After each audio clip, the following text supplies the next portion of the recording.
Welcome to the first ever episode of Nature Positivity, the podcast where we chat about all the fun things that happen in the natural world over a cup of tea.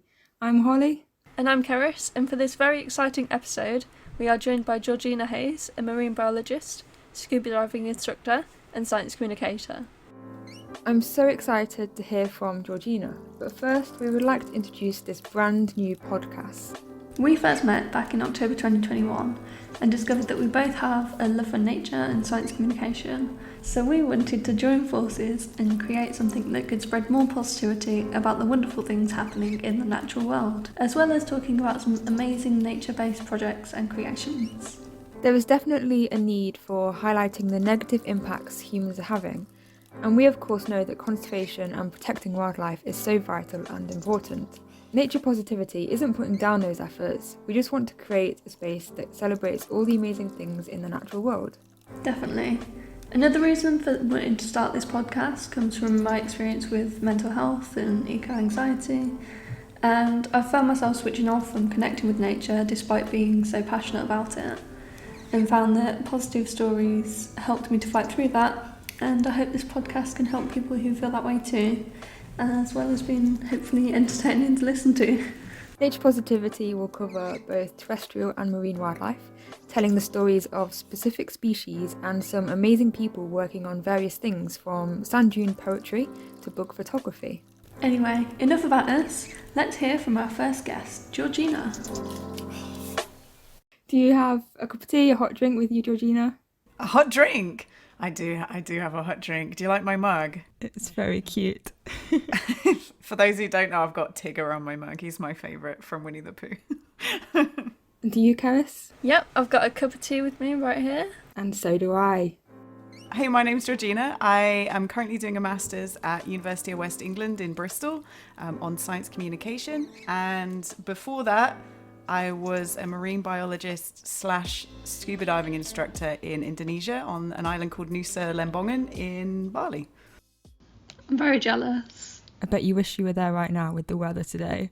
Oh my lord, yeah. I do wish I was there right now. Although I'm not sure, but it might be rainy season over there right now as well. So I don't know if it would be any better. At least it's warm though, right? Probably a lot less windy though. Probably a lot less windy, yeah. So you spent a lot of time in Indonesia. How long did you spend there? So I think it was about 5 years ago that I left. I left to do my dive master qualification, and I kind of got trapped in a nice way, because I went over there. The people were lovely. The diving's amazing. And my background, I actually did an undergrad in zoology. So my background is all about animals, and it was the perfect world for me, And I kind of just never really left. They convinced me to do my scuba diving instructor course. And then after I finished that, I actually went to Australia as well. So when I went to Australia, I ended up working on the Great Barrier Reef in Cairns. And then 3 months later, I saw a job posting for the job in Indonesia, and I went right back to Bali because, I just loved it there too much. That sounds really cool. It sounds amazing. I really want to go to Australia. I've never been diving. It's on my bucket list. But yeah, go diving in the Great Barrier Reef. Yeah, I've never been either. Yeah, for sure. Trying it out is amazing. They have sharks, they have parrotfish, they have you ever heard of nudibranch? They're my favourite. They're like sea slugs. They have loads of really cool fancy sea slugs all over the place. Oh, amazing. I'll have to go and look them up. Yeah, definitely look up nudibranch. I hands down say that's my favourite thing in the ocean. They're kind of like Pokemon, like underwater Pokemon. Loads and loads of different colours, and some of them they sting, some of them have like neurotoxins. It's amazing. They're beautiful. Are they a similar size to land slugs? Yeah, kinda. So the biggest ones out there, I do believe is the Spanish dancer. I could be wrong, but the Spanish dancer is kind of like, well, I can't mime it, can I? I'd say about as big as like a football, maybe. They can be. And they're called Spanish dancers because when they're swimming through the water, they look like a flamenco skirt. And then some of them are really, really tiny, like as big as my fingernail, as big as your fingernail. But on average, they are about the same size as a slug, yeah. Speaking of cool animals, is there a favourite animal or plant or whatever that you like to see when you dive in? So definitely the nudie branch, but the main thing to see out there in Bali was mola mola, or mola alexandrini is supposed to be their proper name. It's the sunfish. I don't know if you've ever heard of the sunfish. And then the other thing is manta rays. Like there's loads of manta rays out there, which is amazing. That sounds really cool. I'm very jealous. Have you got any cool facts about either of those animals? I actually brought up my notes on manta rays because back in the day during lockdown, when it first happened, the place that I worked for made me make some online presentations all to do with the different animals. So I brought up my one on manta rays. One thing that I always used to like talking about when I gave my presentation on manta rays was how they mate. I don't know if you've ever seen that. No. No? I think it's on... I think they've covered it on BBC Blue Planet, maybe. But honestly, the first time I ever saw it underwater, I felt like I was on drugs. It was like a hallucination, honestly. They basically... You have a female who's ready to be impregnated or whatever, and the males will all follow the female in a massive conga line all the way along, and they don't just swim in straight lines, they do barrel rolls and big loop-de-loops and everything. So the place that I was diving, it's called Manta Point, and well, aptly named and it's very hazy because all the plankton live there, and that's why the manta rays like it. So just off in the distance, barely visible, I just see this big cartwheel of manta rays, and I saw it for like half a second, and then it was gone. and that's why I say it was like I was on, it was like I was hallucinating, because I just saw it for a split second. But yeah, some of my favorite dives ever were at that place, Manta Point. It's one of the coolest places to see manta rays. When you were diving down there, the manta rays came. They would fly right over the top of you, and they're not small. There's two different types of manta rays. I don't know if you know the different types, but there's a giant oceanic manta, and then there's a reef manta ray. So the reef manta rays were the ones that we saw the most out there. Aptly named because they kind of live next to the reef. They don't really stray too far. And the oceanic manta rays, so the bigger ones, from fin tip to fin tip, so across the top of their fins, they're 7 meters. But the one that's a little bit smaller, it can still grow up to about 5 meters, which is huge, right? So it's almost like having these giant planes hovering over the top of you. I never knew they were that big. They are very, very big, yeah. It's crazy. That sounds magical. Yeah, it was. It was really cool. Like, I understand that I'm extremely lucky to have been able to see that, It's something I can't comprehend, just having never been under the sea like that. It's just like space, isn't it? Yeah.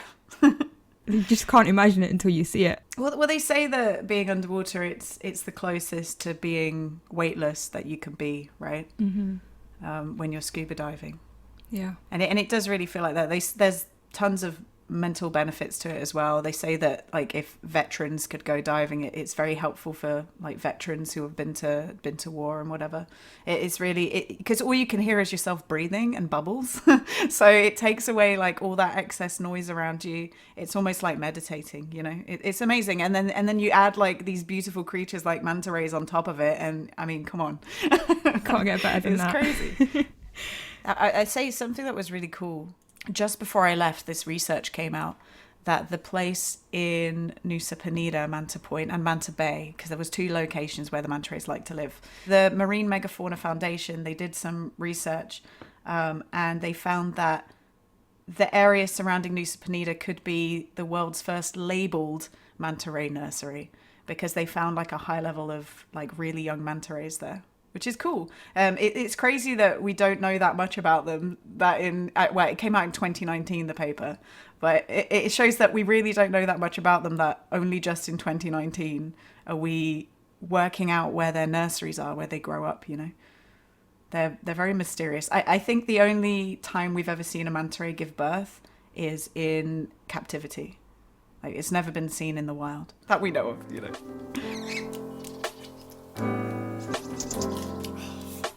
How did you get into marine biology and diving? It's mostly down to my undergraduate course. So I did, as I mentioned before, I did zoology. And as part of that course, they ran an optional module, which was diving. And that's what got me in. Well, actually, no, this is not true. This is what continued me on in diving. But the first time I dived was on a school trip. Has anyone heard of like the World Challenge? Yeah. You heard of that before? Yeah. So I did the World Challenge, and it's a thing where you're an early teenage. I think I was 17. No, I was 16 when it started, and you have 2 years to earn all the money yourself. So I did a lot of car washing and cake sales and whatever. And we went to Borneo, which is amazing. And we got to do, as part of the World Challenge, there's always a project. And our project was marine conservation. So I guess that was really my gateway into it all. And I did my open water course out in Borneo. And then, I went and that inspired me to go do zoology at university. I feel like I'm one of the few people who've done my open water course twice. Not because I was bad, but because the university course, the university module, was to do your open water and your advanced open water. And I really, really wanted to do it. And I was like, but I've already done like the first half of it. And they're like, you just have to do it again. because we need the marks from the tests. And I was like, cool. So I've done my open water course twice, did my advanced, and then continued on from there. As part of my university, there was a choice to do a research module instead of a dissertation. And I picked that, and to do that you had to be a rescue diver. So that was the next step into getting better at diving. So I did my rescue diver course, and then I went and did research in the Perhentian Islands in Malaysia, where we like measured the density of coral against fish. So I think slowly throughout my whole life, it's just been chipping away at the certifications. And then after that, so I guess 2014, 2015 was when I went to Bali to do my dive master qualification. Yeah, so that's my journey. Obviously, it costs money to do all of this. Like, I want to make it clear, but I took my wages from training and I put everything into that. And I got paid an Indonesian wage, but it didn't matter because I had a place to live, I had food, and I was working every single day underwater. And I am lucky. Do you have any advice for someone like me who hasn't been diving before, but would be interested in possibly doing it? So the biggest hang up people have is they're scared, aren't they? They think it's dangerous. If you listen to everything the instructional videos tell you, if you listen to your instructor, and if you find a good instructor that listens to you, you'll be fine, right? And not everyone gets it like immediately. Sometimes it takes a little bit of work to get used to being underwater. Even breathing underwater, people struggle with, and obviously because humans don't do that. But be kind to yourself, give yourself some time, and just find an instructor you click with, and you'll be all right, and you'll be underwater soon enough. Was there any sort of moment that you'll always remember from diving, like something that touched you or something that was really funny? Well, honestly, I wouldn't go into too much detail, but the people are the funniest things underwater. I mean, I was basically underwater babysitting and making sure that people weren't getting themselves into trouble. And you'd be surprised. People just forget what they're doing. Even though they've been taught how to dive, they'll forget what they're doing. But yeah, I think if I relate it back to the whole animal side of it, right? One of the most amazing things I saw was a sunfish, which is, they're huge. I think they're about 3 meters maximum in size. They are the world's biggest bony fish as well. And how big are sunfish when they are born? When they're born, they're about the size of the head of a pin. Wow. Like they're tiny, and they look like tiny little suns when they're born. Like they don't have just the 2 fins. They almost look like how a child draws a sun. I guess if anyone's watched Teletubbies, like the Teletubby sun, That sounds cute. But one of the most amazing things I saw was a sunfish breach out the top of the water, but I saw it from below. I don't know if you've ever seen a picture of a sunfish, but they're basically really dopey looking dinner plates. They are the most awkward things that I've ever seen underwater, basically. Most of their bones are fused together, so they don't have very much movement, but they have these two big fins on the top and the bottom that they do all their movement by.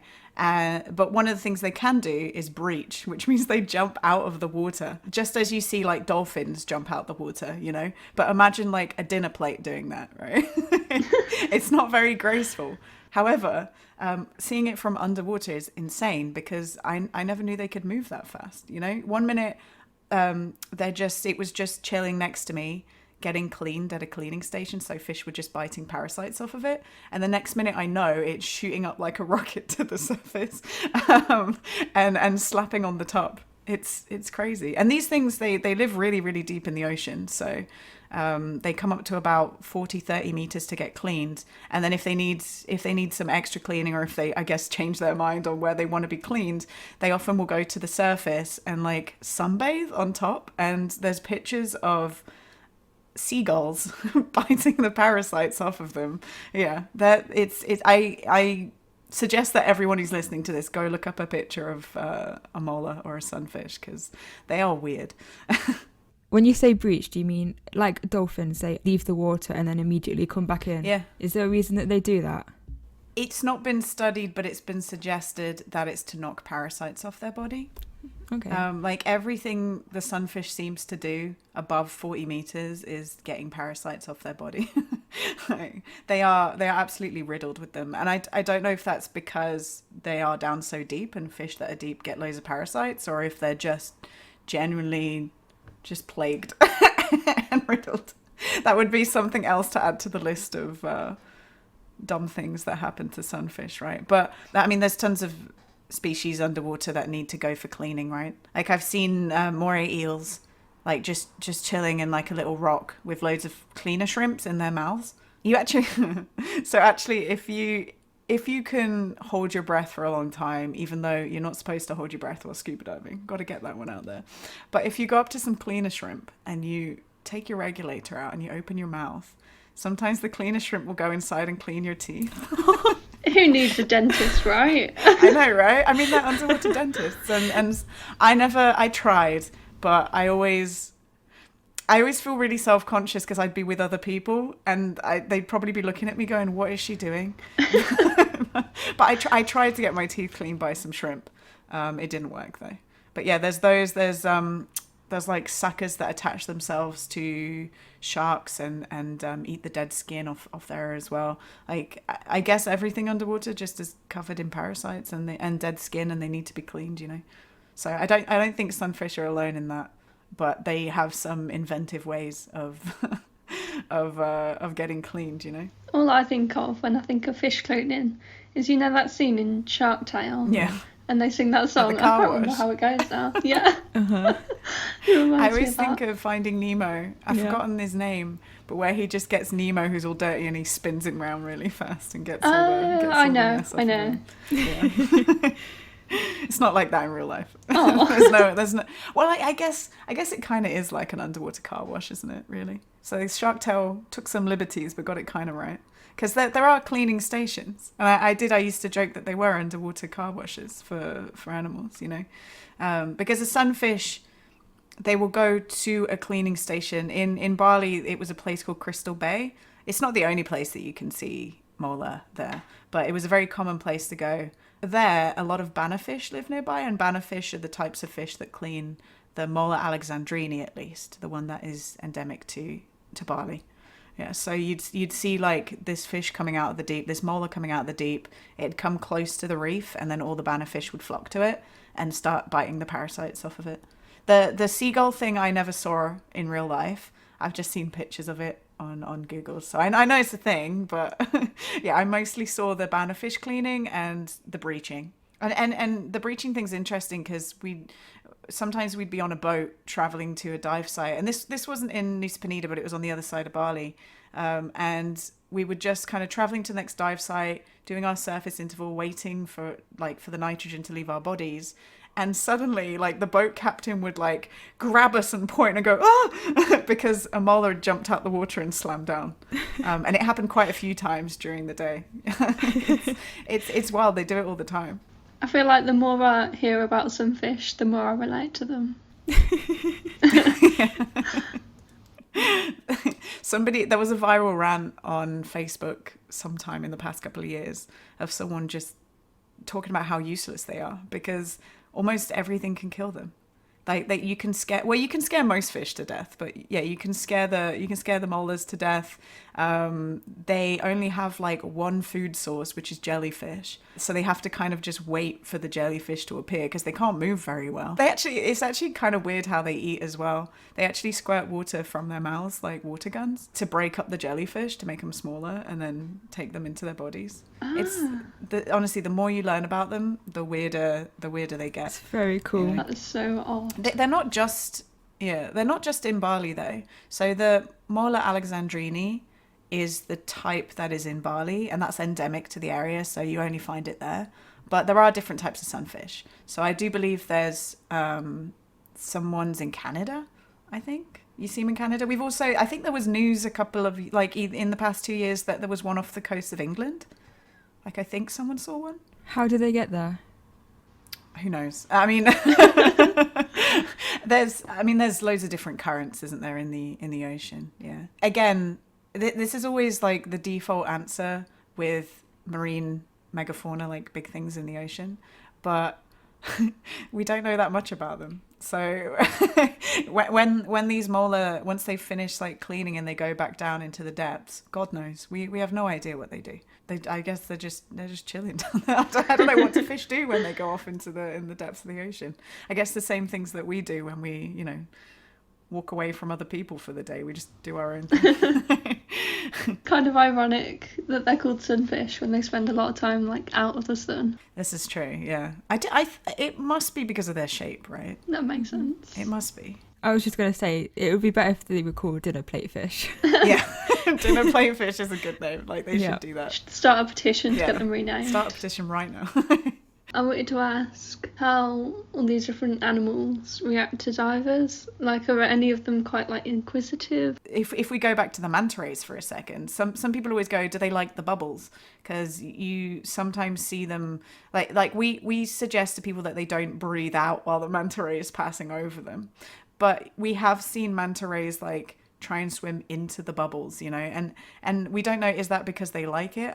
Does it like tickle their gills or something? I mean, who doesn't like bubbles?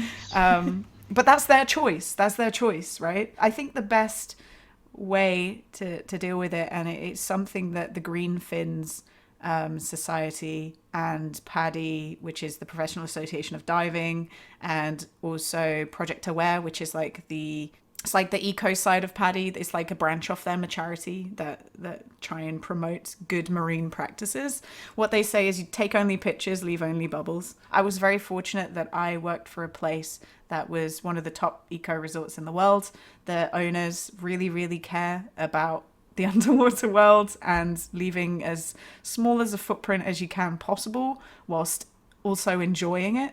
I've seen loads of videos of seals, and I know they're so inquisitive and playful with divers, aren't they? Inquisitive, yeah. Is there anything like that you've encountered?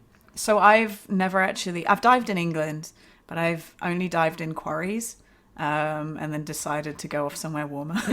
But, there are places all around, I think, is it Devon and Cornwall that have, I think Devon and Cornwall have some populations of seals, and also up at the top of Scotland. There's a lot of seals up there, and yeah, you're right, there are loads of videos of sea lions like interacting with humans and whatever, and I think they're kind of like, they're an exception to the rule, if you know what I mean. Yeah. they definitely, like, I went to a talk from James Bricknell. I think he's the guy who produced Deadly 60 and also the first Blue Planet. I could be wrong about that one, but definitely Deadly 60. And he worked with Steve Backshaw. And he said that literally the scariest animal on Deadly 60 was a seal. Like, I think it was a seal in Canada. I forgot what specific, it was a specific type of seal. And they said, because you just don't know what they're going to do. And especially when you've got gear on, they can come and knock things out your mouth. And the water's really murky out of there, so they just appear out of nothing. And they obviously don't tell this to the kids, but it's the only time they've really had to re-record some of the audio underwater, because apparently Steve Backshaw, as the seal went past him, just went but in the booth they had to re-record it because he swore. Oh no. That's a great story. Yeah, I love that. But yeah, I that is on my list. I really, really want to go see sea lions of any sort, but I do understand that they are also kind of scary.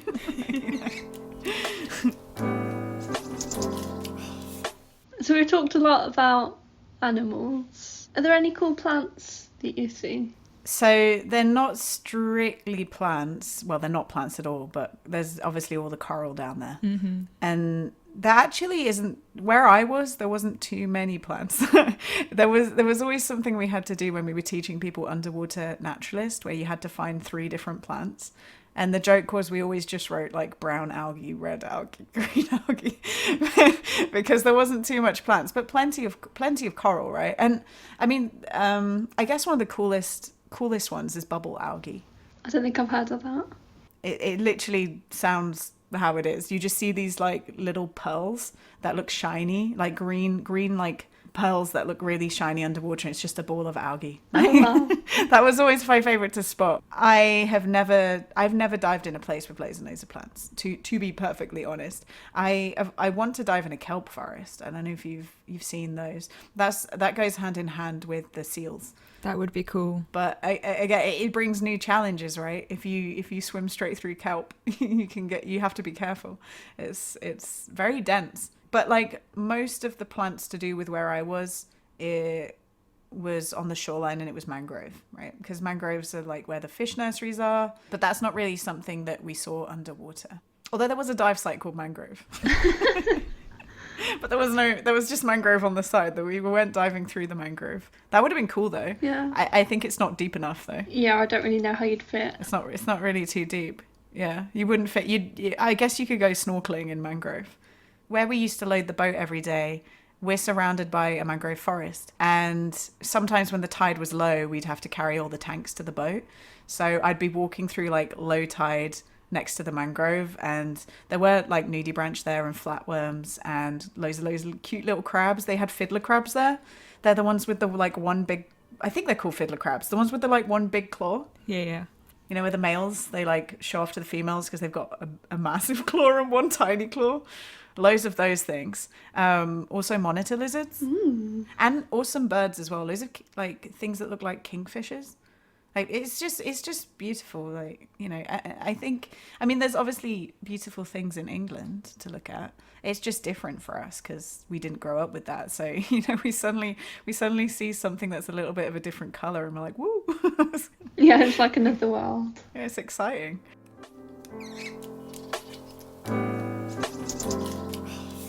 Do you know how many dives you've done? I no longer remember off the top of my head, but I think at least 1,000. At least. Oh, wow. But I was diving twice, sometimes 3 times a day for a long time, right? And I already had some dives before.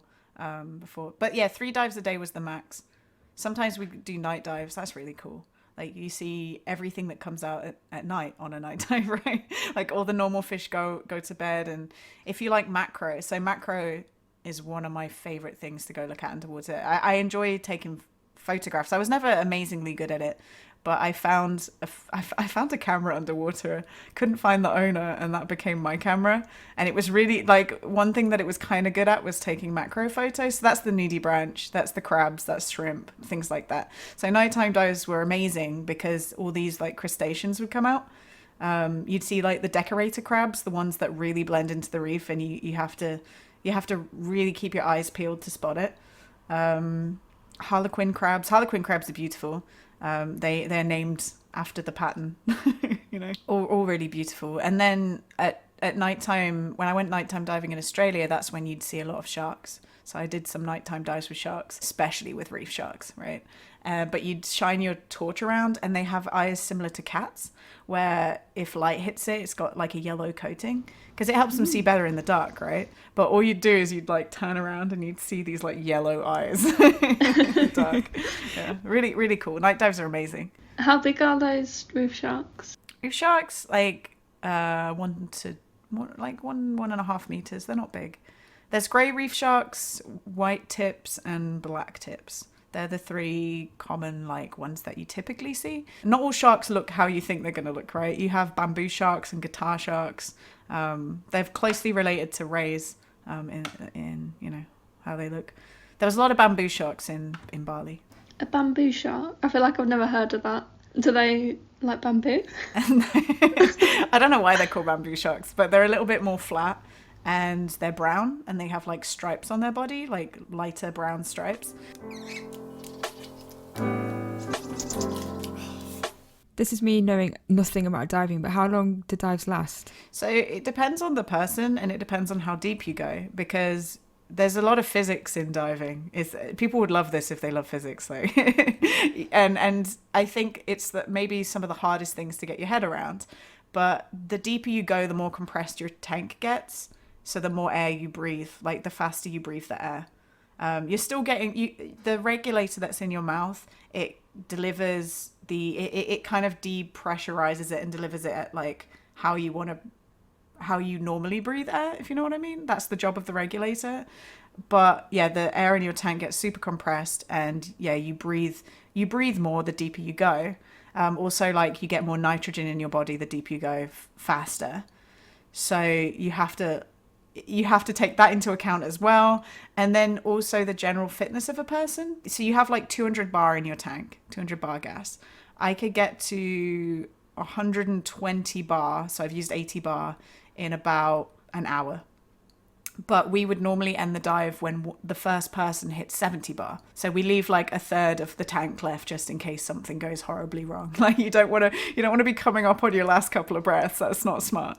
So I would be on average about 50 bar above my students when we were diving. And that's because generally like I move less, so I need less oxygen. I'm not breathing as hard. I'm more relaxed in my breathing. Whereas I've had people definitely a bit nervous. I've had them like blast through a tank in 20 minutes. Most dives on average with new divers, 40 minutes to an hour. That's mostly a dive. You can stay longer at like a shallower surface, but you can only stay deep for unless you have like specialist air, you can only stay really deep, like 40 meters for about 5 minutes before your computer's screaming at you to start going up. And like the computer is like the best tool. And probably like the most important if you're going to dive deep. But yeah, if you stay down for too long, your alarms scream at you, you have too much nitrogen in your body and you're putting yourself at risk. So it really does vary, the length of a dive. But on average, 40 minutes to an hour. I feel like I'd be that nervous and excited that I'd be down there for like 10 minutes. Well, if there's those are different dives you can do, right? So I can only speak for PADI because that's the association that I dived with. And that's the type of instructor that I am. But we did like a Discover Scuba dive, which you can do a Discover Scuba dive, which you have to have like no experience diving. You only need to learn 3 different skills. And I basically like hold on to the top of your tanks and like guide you through the water. And that could last about 20 minutes sometimes because it's just new people. And also it's quite an effort for me as the instructor to drag people through the water, you know? But like the other thing that you can do is you can do a course, obviously. You can get your open water diving course. And I think if you wanted to take diving seriously, that'd be the thing to do rather than just a little try dive, because it gives you so much more autonomy because you don't have me holding on to you.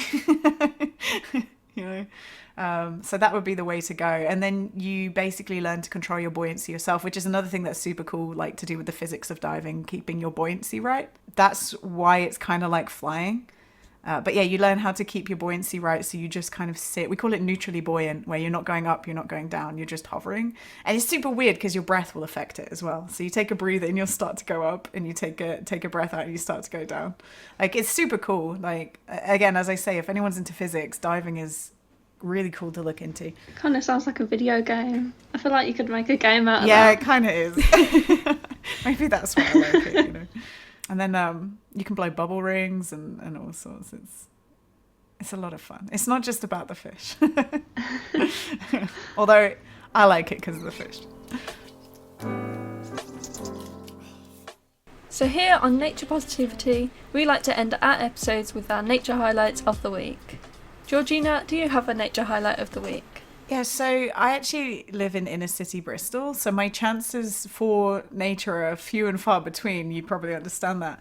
But something that I did experience in the past couple of weeks was an urban fox. I love it. I don't know if you've ever experienced it. And just in the in the middle of the road was a fox. Bristol is actually like the third highest in the UK for urban foxes. Karis, what about you? Have you got a nature highlight of the week?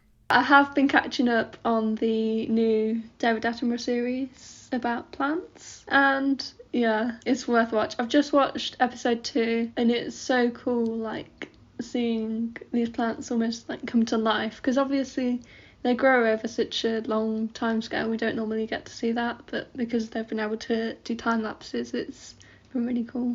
Holly, do you have a recent nature highlight?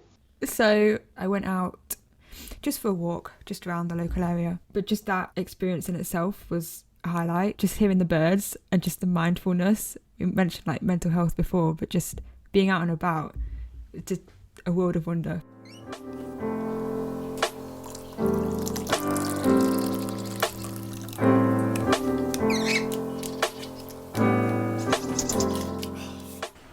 I don't know about you, but my cup of tea has all gone. Yep, so's mine. A huge thank you to Georgina for joining us for our first ever episode of Nature Positivity. Yeah, I've really enjoyed hearing about all the different creatures and experiences, and I'm very jealous, and I'm sure everyone listening is jealous as well. Yes, yes. Yeah, no worries. We will put Georgina's social media information in the description of this episode if you want to check out some of the cool photos she's taken on her dives. Next time we'll be joined by Laura Thomas, a conservationist and invertebrate lover. Don't forget to follow us on social media. You can find the details in the description of this episode. And keep an eye out for our next episode with Laura. Thank you for listening to Nature Positivity.